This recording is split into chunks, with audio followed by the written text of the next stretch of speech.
Good morning students. Marks के सिद्धांतों में अपन आज के सिद्धांत को देखते हैं, द्वंद्वात्मक भौतिकवाद सिद्धांत। तो जैसा कि आपने पूर्व में भी इस चीज को देखा है कि द्वंद्वात्मक जो पद्धति है, यह पद्धति मार्क्स ने कहां से ली है? हीगल से। ठीक है, तो हीगल और मार्क्स, अब यहां अंतर थोड़ा हमें समझना पड़ेगा कि मार्क्स ने केवल द्वंद्वात्मक जो पद्धति है वह हीगल से ली है, लेकिन आगे उसने उसमें भौतिकतावाद अर्थात जहां हीगल सत्य तक पहुंचने के लिए विचारों के लिए द्वंद्वात्मक पद्धति को इस्तेमाल करता है, वहीं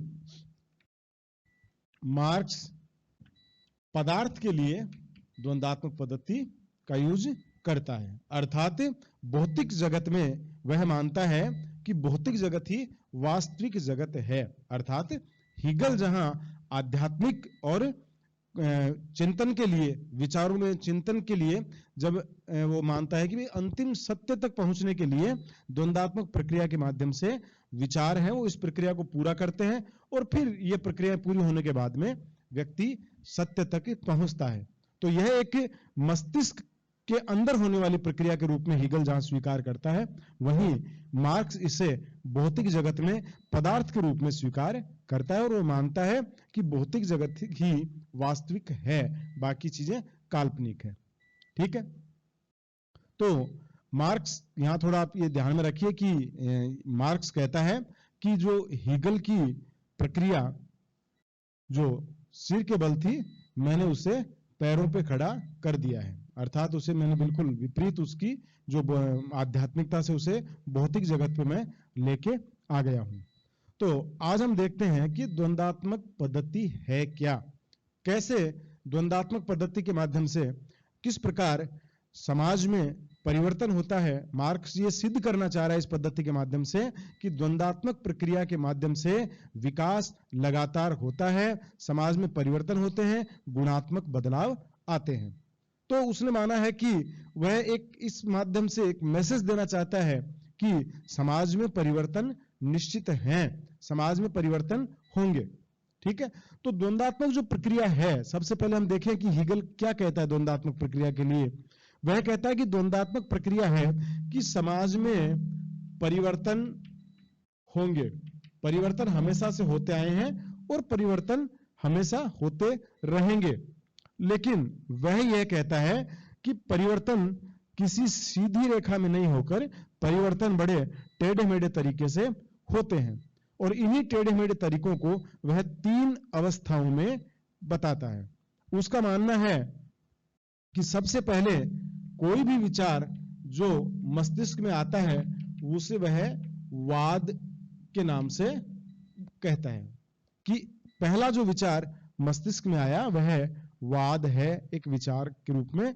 और कुछ समय जब ये एक ये आप कह सकते हैं कि जब एक विचार अस्तित्व में आ गया तो कुछ समय तक ये अस्तित्व में रहने के बाद में धीरे धीरे अंतर संघर्ष के माध्यम से इसका एक विपरीत विचार और उत्पन्न होता है, जिसे वह कहता है कि प्रतिवाद।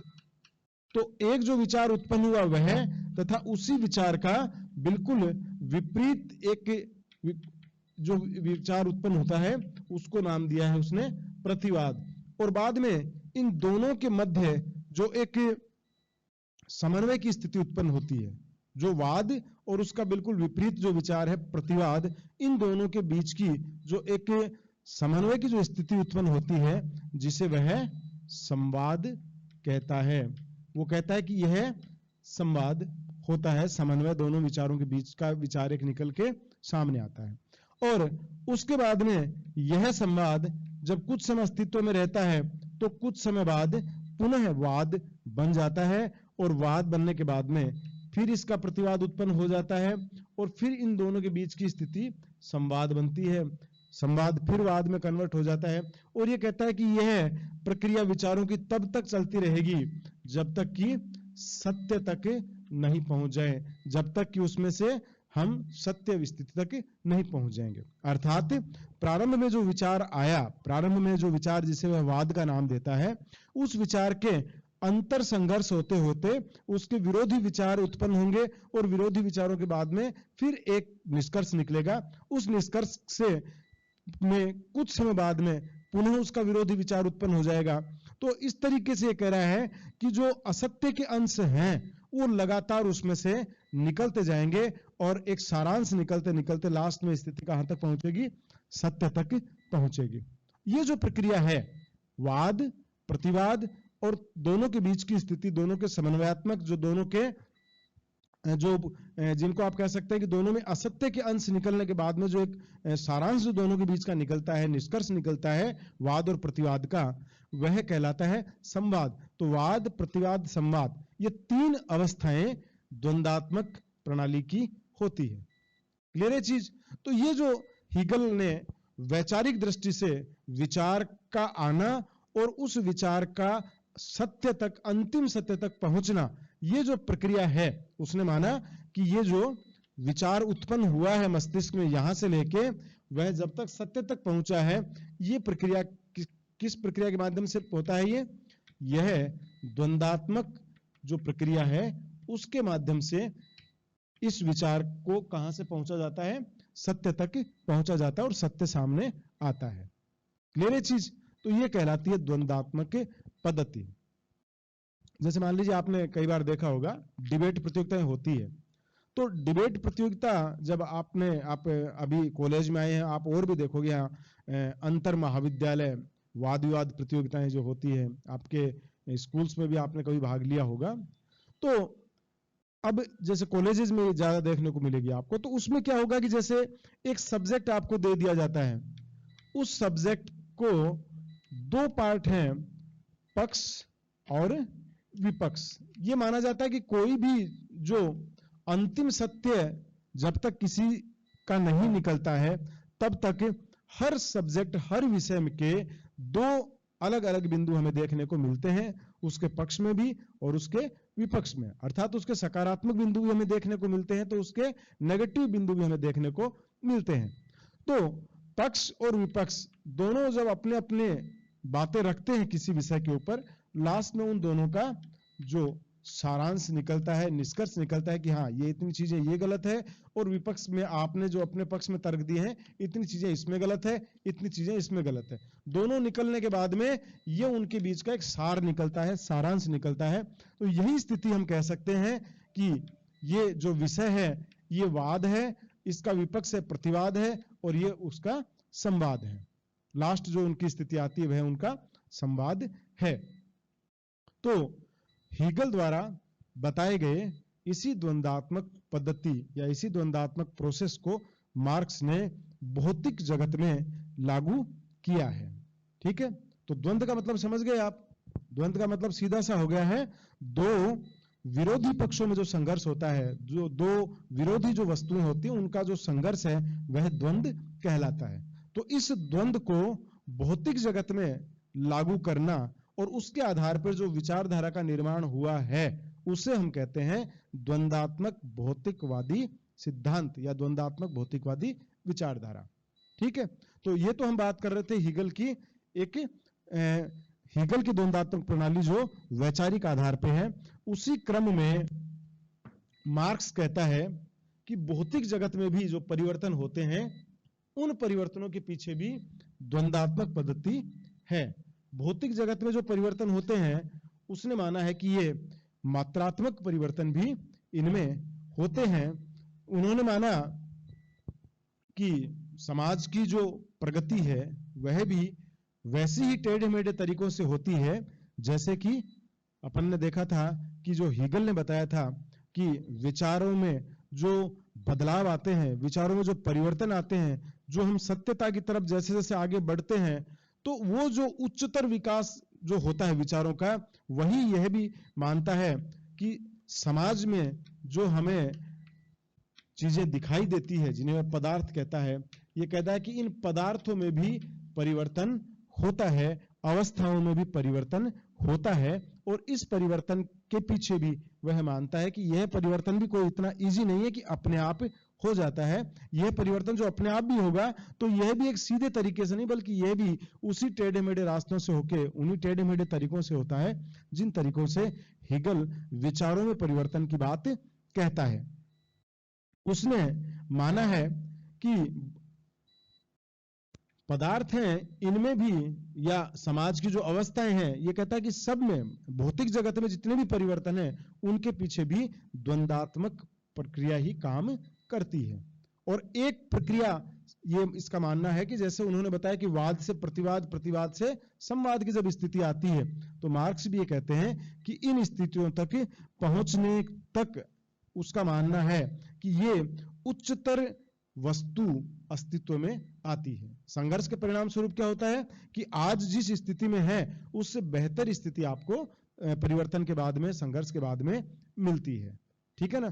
तो वह उसे भौतिक जगत में लागू करते हुए मजदूरों से वह भी कहता है कि पूंजीवाद भी एक वाद की स्थिति है, एक अवस्था है, और उस अवस्था में परिवर्तन निश्चित रूप से आएगा जब उसका एंटी विचार, एंटीथीसिस, थीसिस का एंटीथीसिस अर्थात वाद का जब प्रतिवाद उत्पन्न हो जाएगा, जब पूंजीवाद के विरुद्ध सर्वहारा वर्ग उत्पन्न हो जाएगा, तो वह स्थिति कौन सी होगी?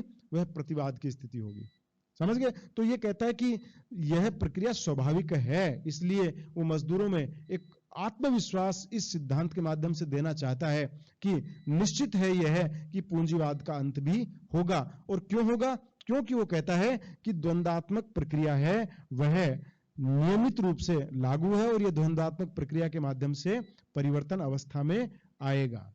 समझ गए आप इस चीजों को? तो उन्होंने कहा कि निश्चित रूप से इस अवस्था में बदलाव आएगा, और उसमें उसने बताया कि सर्वहारा वर्ग जब क्रांति करेगा, यह सर्वहारा वर्ग की क्रांति उसी तरीके से होगी जैसे पूंजीवाद का प्रतिवाद के रूप में यह उत्पन्न होगी। और अंत में यह कहता है कि संवाद के रूप में ये दोनों स्थितियों के बीच की स्थिति आएगी, और वो आएगी साम्यवाद की स्थिति। क्लियर है चीज? तो साम्यवाद की स्थापना निश्चित रूप से होगी, ऐसा मार्क्स का मानना है। क्यों होगी? उसके पीछे मार्क्स इसी द्वंदात्मक पद्धति को मानता है। उसका मानना है कि द्वंदात्मक पद्धति जो है उसके माध्यम से वाद, प्रतिवाद और संवाद, इन तीनों, जो ये तीनों पक्ष हैं, इन तीनों पक्षों के कारण ये निश्चित कहता है कि अवस्थाएं बदलेंगी और साम्यवाद की स्थापना होगी। ठीक है? तो साम्यवाद की स्थापना के लिए भौतिक जगत में मार्क्स ने अपने जो द्वंदात्मक भौतिकवादी सिद्धांत है उसको उन्होंने लागू किया है। क्लियर है चीज? अब इसमें देखो, ये जब प्रश्न आता है, एक मैंने आपको पहले ही बताया था कि ये प्रश्न कई बार किस रूप में आते हैं, तो हमें ये भी ध्यान में रखना चाहिए कि प्रश्न का स्वरूप क्या है। एक तो मान लीजिए 2 नंबर का प्रश्न आपसे पूछ सकते हैं, छोटा प्रश्न आता है 20 से 25 शब्दों में, तब तो हमें केवल उसकी परिभाषा लिखनी है। उसमें आपसे पूछा जा सकता है कि द्वंदात्मक भौतिकवाद की 3 अवस्थाएं आप बताइए, तो उसमें हमें बहुत ज्यादा लिखने की आवश्यकता नहीं है, क्योंकि उसमें हमें केवल इतना ही लिखना है कि वाद, प्रतिवाद, संवाद, इन 3 अवस्थाओं के बारे में द्वंदात्मक भौतिकवाद के अंतर्गत बताया गया। कुछ छोटे प्रश्न हैं जिनमें आपको बहुत ज्यादा अपनी तरफ से कुछ लिखने की आवश्यकता नहीं है कि मार्क्स ने ये पद्धति कहां से ली है, या केवल द्वंदात्मक भौतिकवादी जो प्रक्रिया है इसको आप परिभाषित कीजिए। तो ये छोटे क्वेश्चन एक तो ये पूछे जाते हैं। लेकिन कई बार जैसे मान लीजिए बड़ा क्वेश्चन आ गया आपके, क्योंकि आपके एक प्रश्न, आपको मैंने पूर्व में बताया था शुरू में आपको कि जब आपके फाइनली जब एग्जाम होंगे उनमें आपको 3 बड़े प्रश्न करने होते हैं, और उन तीनों प्रश्नों को आप इस तरीके से करते हैं कि जो हमारे 3 सेक्शन हैं उन तीनों सेक्शनों में एक एक सेक्शन में से आपको एक एक बड़ा क्वेश्चन करना होता है। तो ये जो 20 नंबर का यदि प्रश्न आता है, और मान लीजिए प्रश्न आ गया कि मार्क्स के द्वंदात्मक भौतिकवादी सिद्धांत की समीक्षा कीजिए, या आपसे पूछ लिया आलोचनात्मक व्याख्या कीजिए, या आपसे पूछ लिया इसकी व्याख्या कीजिए, तो इस तरह का यदि बड़ा प्रश्न आता है तो फिर हमें शुरू से ही इनको एक तरीके से हमें बना के चलना है, क्योंकि फर्स्ट ईयर के विद्यार्थी कई बार क्या होता है कि प्रश्न को स्टार्टिंग करते हैं और इतना वो अच्छे से तैयार रखते हैं कि वो कोई भी उसका पार्ट छोड़ना भी नहीं चाहते हैं। लेकिन इस सारे चूंकि पूर्व में कई बार आप तैयारी करते नहीं हैं लिख के कि भाई हमें कितनी देर में करना है, तो इसका भी हमें एक डायग्राम हमें हमारे दिमाग में क्लियर होना चाहिए कि यदि ये प्रश्न आते हैं तो हमें कैसा करना है। तो ऐसे प्रश्न कभी भी आते हैं तो हमें थोड़ा सा सबसे पहले मार्क्स का एक परिचय देना है। क्योंकि आपने फर्स्ट ईयर सेकंड ईयर में पढ़ा है इन चीजों को और आपने लिखा है, तो आपने खुद ने भी देखा होगा। तो कई बार जो नंबर अपने कम ज्यादा आते हैं वो इसीलिए आते हैं कि प्रश्न थोड़े से आप असंतुलित कर देते हो। एक प्रश्न बड़ा कर दिया, एक थोड़ा छोटा कर दिया, एक बहुत ही कम कर दिया, क्योंकि फिर लास्ट में समय नहीं रहता है। तो ऐसी स्थिति में सबसे पहले आप ये लिखा करो, एक तैयार कर लिया करो आप डायग्राम कि भाई हमें किस तरीके से करना है। तो यदि व्याख्या का पूरा प्रश्न आ जाता है द्वंदात्मक भौतिकवाद का या अन्य कोई भी प्रश्न, तो फिर आपको थोड़ा मार्क्स का परिचय दीजिए। आप मार्क्स का परिचय देने के बाद में आप बताइए कि द्वंदात्मक पद्धति मार्क्स ने कहां से ली है, फिर द्वंदात्मक पद्धति का अर्थ क्या है, और फिर द्वंदात्मक पद्धति के द्वारा मार्क्स ने किस प्रकार इन अवस्थाओं का बताया है, मार्क्स क्या इसके उदाहरण देता है द्वंदात्मक प्रक्रिया के, और इन सब के बताने के बाद में आप बताएंगे द्वंदात्मक पद्धति की विशेषताएं हमें क्या क्या दिखाई देती है, कि मार्क्स जिस द्वंदात्मक पद्धति का वर्णन करता है उसके माध्यम से कौन कौन सी विशेषताएं निकल के सामने आती है, और लास्ट में हम इसकी करेंगे आलोचना, कि आलोचना किन किन आधारों पे की गई है सिद्धांत की, और अंतिम जो है कि इसका महत्व क्या है। ठीक है ना। तो इस तरीके से लगभग 4 से 5 एक बड़े बिंदुओं के अंतर्गत हमें फिर छोटे बिंदुओं का थोड़ा थोड़ा वर्णन करना है, तब जाके हमारा एक प्रश्न लगभग पूर्ण कंप्लीट होगा। तो आज हमने देखा मार्क्स की द्वंदात्मक पद्धति के 3 अवस्थाएं कौन कौन सी है, और मार्क्स ने द्वंदात्मक पद्धति कहां से ली है। नेक्स्ट हम देखेंगे मार्क्स की द्वंदात्मक जो भौतिकतावादी विचारधारा है, इसकी एक परिभाषा हम किस रूप में दे सकते हैं, तथा इसकी मुख्य विशेषताएं क्या निकलकर सामने आती है। ठीक है।